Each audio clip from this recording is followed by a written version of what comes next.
Hello, fellow wanderers in search of the perfect escape. Welcome to the world of travel vacations, where we'll whisk you away to the most idyllic destinations and guide you through crafting unforgettable vacation experiences. I'm Norman Schafer, your go-to vacation guru, and together we'll explore dreamy beaches, vibrant cities, and everything in between. So get ready to pack your bags and join me on this incredible journey. In this episode, we're going to be talking about some ways that you can prepare for that incredible tropical island getaway. And whether you're heading to a remote beach or staying in a luxurious resort or even exploring vibrant local cultures, we're going to provide you with some of those essential tips to ensure your trip is smooth and unforgettable.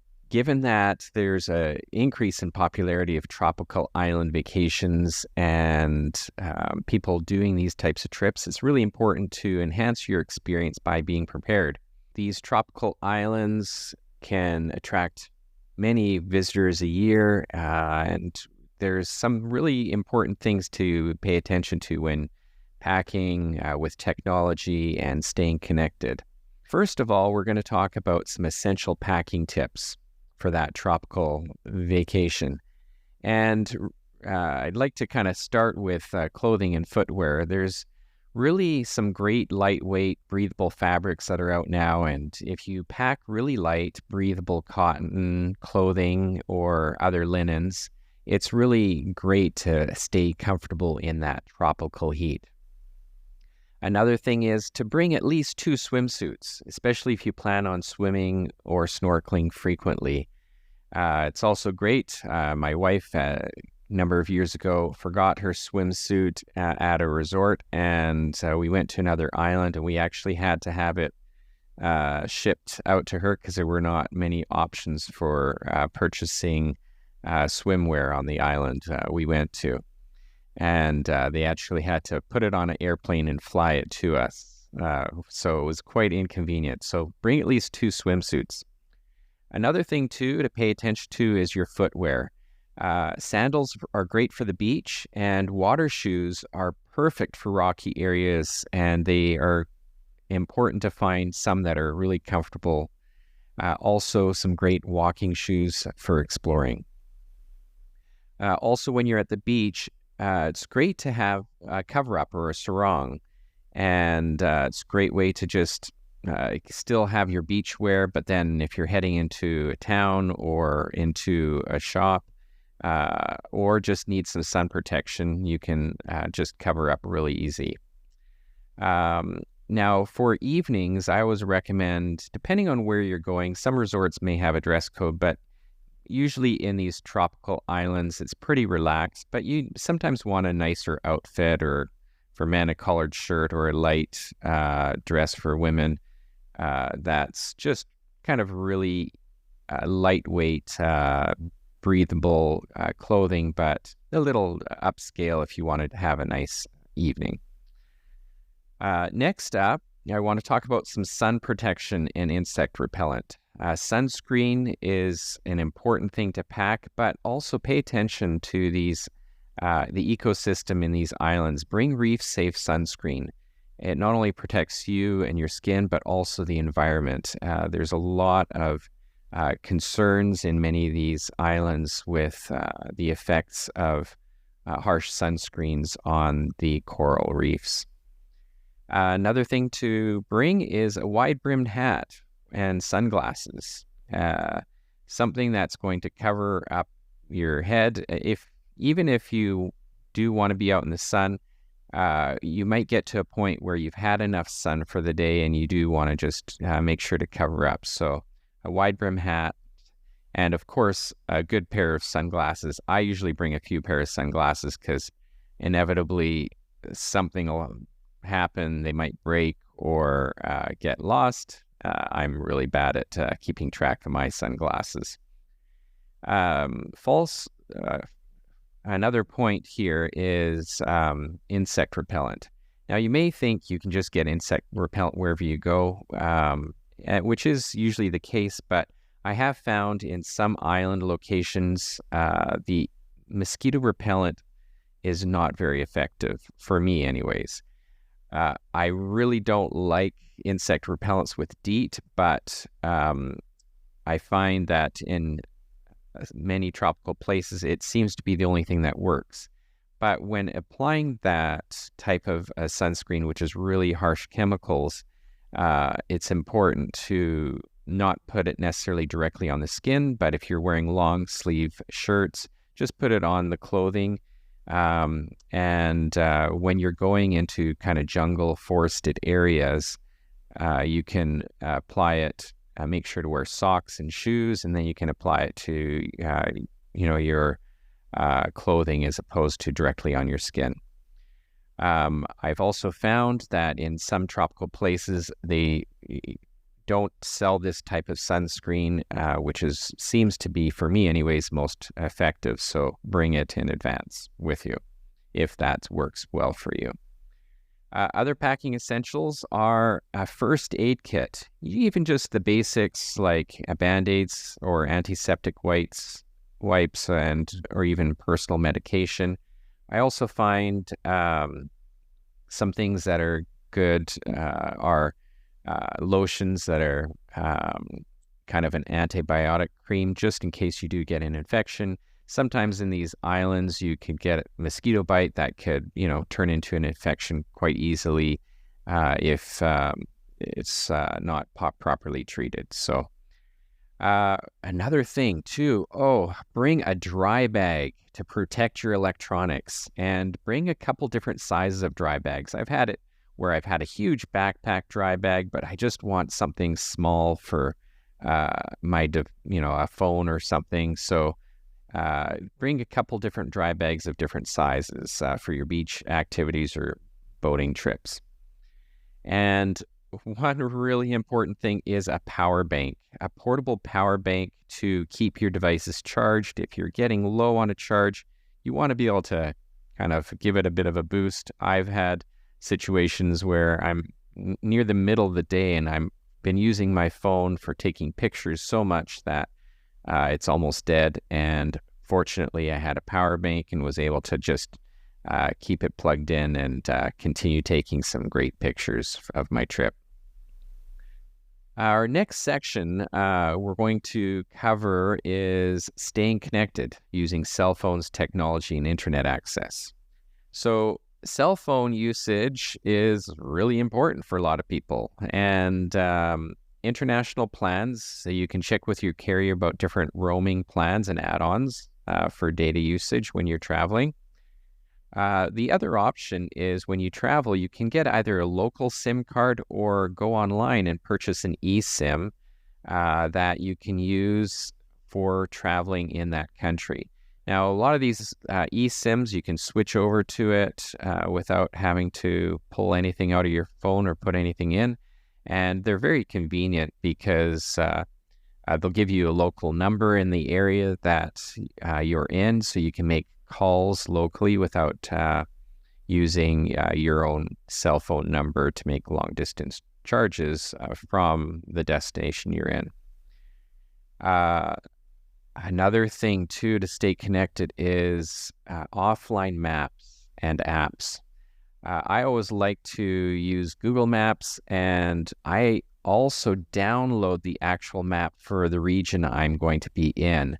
So when you're in Google Maps, you can literally just download right onto your phone the specific areas that you specify that you'll be in, and it'll give you driving instructions or walking instructions around that area without having to be connected to the internet. It won't give you traffic and other updates, which will be available when you're connected to Wi-Fi, but at least you have the basics.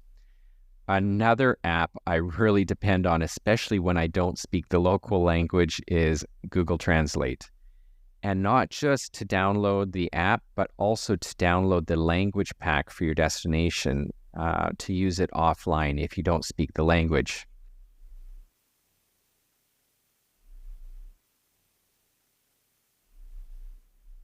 This can be a real lifesaver, especially in areas where it's remote and there's very limited internet access.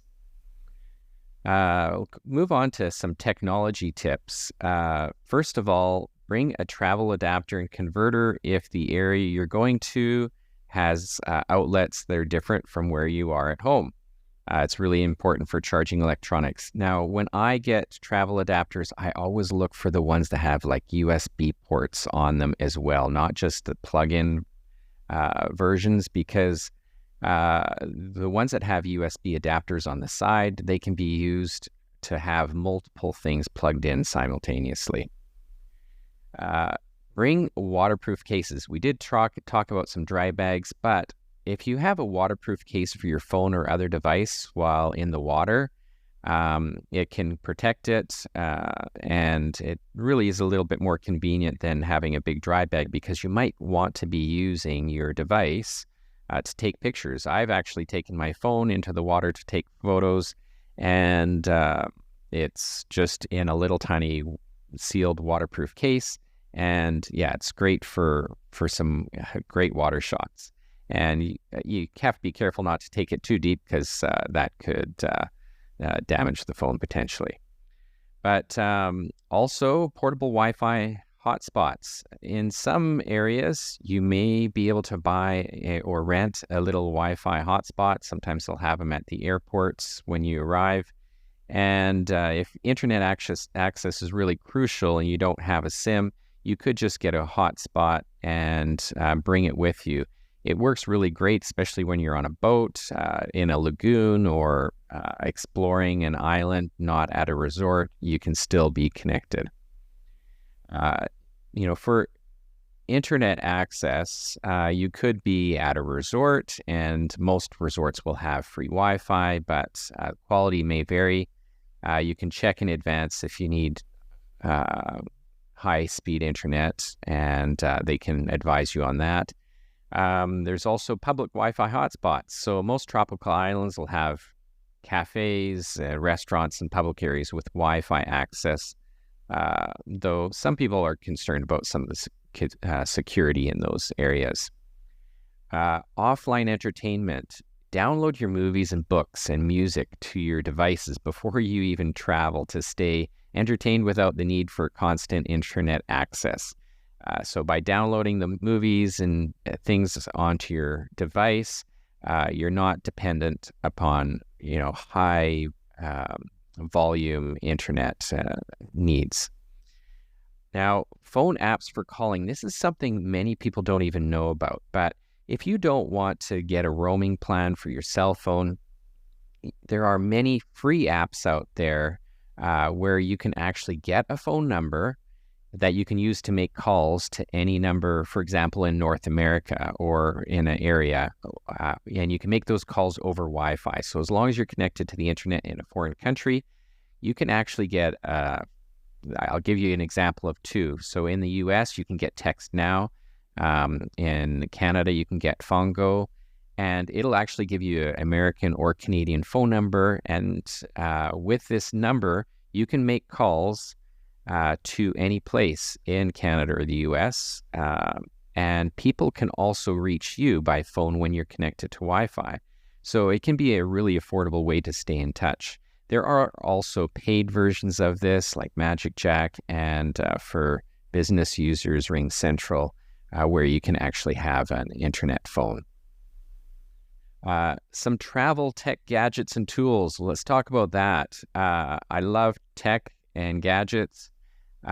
Some gadgets you should consider are noise-canceling headphones. They're great for blocking out noise during flights or while relaxing on the beach if you really want to, but I don't know. I'm not keen on wearing noise-canceling headphones on the beach myself. Another gadget you should consider is a waterproof camera or GoPro, or as mentioned before, bring a case for your phone for capturing some underwater adventures and beach memories without having to worry about water damage. Portable Bluetooth speakers. Some people really love their music, and you can have a portable Bluetooth speaker to listen to some music and just be mindful of others that might be in the area. Otherwise, headphones are the best option. Finally, Kindles and e-readers. If you really love to read and you want to travel light, you can have a whole library of books in one single device, so perfect for beach reading. Protect your gadgets. As I mentioned before, waterproof pouches and cases are really essential for protecting smartphones, tablets, and cameras from not just water, but also the sand. I've had cameras in the past where sand will get into it, and if there's any moving parts, it's actually wrecked the camera. So you just want to be really careful of the sand as well. Many people don't know, but there are also anti-theft backpacks, and these are specifically designed backpacks that feature security features such as lockable zippers. You can even get slash-resistant straps and RFID blocking pockets to protect your valuables from theft. And they're really ideal for travel, especially in crowded areas or when you're carrying important documents, electronics, and money. Battery packs. I kind of talked about this before, but make sure you have backup power for all your devices during long days away from your accommodation. So the next section, the final section, we're going to talk about helpful tips for your tropical adventure and health and safety tips. Stay hydrated. You need to drink plenty of water, especially in hot and humid climates. Electrolyte packets can also be really helpful. Food and water precautions. If the local tap water isn't safe to drink, stick to bottled water and be cautious with consuming ice even. With local etiquette, research the cultural norms and dress codes for your destination to make sure that you're showing respect for the local customs in that area. Money and budgeting. I'm asked this all the time in my travel, and when people are asking me, they say, what should I do about money? The local currency, you really want to research the exchange rates so you know what to expect and what's a fair exchange rate, and bring some local cash if you can for small purchases or tips. Or what I do most of the time is I'll go to an ATM at the airport when I arrive, and if you check in there at the airport, you grab a bit of money so you have something so it's readily available when you get to the island. I've been to a lot of islands where taxis don't even take credit cards, so you have to pay cash for most everything. Tipping practices. You also want to be familiar with tipping and what is customary there. Now, plan your activities in advance. You really want to book in advance, especially popular activities like snorkeling tours, scuba diving, or boat trips. They often will fill up quickly, so consider booking these ahead of time. I've taken many trips, and the ones where I really don't get enough sleep are when I'm staying up really late planning the next day or two of activities while I'm on holidays. It's so much nicer when I've planned a trip in advance. I know what to expect, and I can spend my time relaxing a lot more. I remember one trip I took some of my boys and a nephew, and I was up till like 1 or 2 in the morning every night planning the trip because I just didn't have the time before I went. You can also use a travel specialist who can put together a travel itinerary for you. Somebody that specializes in the area could put together a trip plan for you, and they will charge a trip planning fee if they're a really good, reputable person that knows the area, but well worth it to plan it in advance. Weather conditions. Check the weather forecast regularly, especially during rainy season, to plan your outdoor activities. It's always a good thing, and check a day or two in advance because it can change as you get closer to the actual date. The other thing too is just respect nature. Follow the guidelines for protecting the marine life and local ecosystems, such as not touching coral reefs or feeding wildlife or fish. You just have to be really mindful of what their natural habitat is supposed to be like. To wrap things up, A tropical vacation is really a dream come true, and with the right preparation, it will be an unforgettable experience. But pack smart, stay connected to enjoying all the island has to offer, and I hope these tips will help make the most of your trip. So, I just want to encourage you to subscribe for more travel tips and insights, and share some of these tips with others as well as this episode, so that others that you know can also make the most of their holiday. As our adventure through the world of travel vacations comes to an end, I hope you've been inspired to create your own dream getaways. If you've enjoyed our time together and found our recommendations helpful, I kindly ask you to share your thoughts and leave a review. Your feedback fuels our passion to continue bringing you the best vacation inspiration. Until we meet again in the realm of wanderlust, may your vacations be filled with unforgettable moments and endless joy.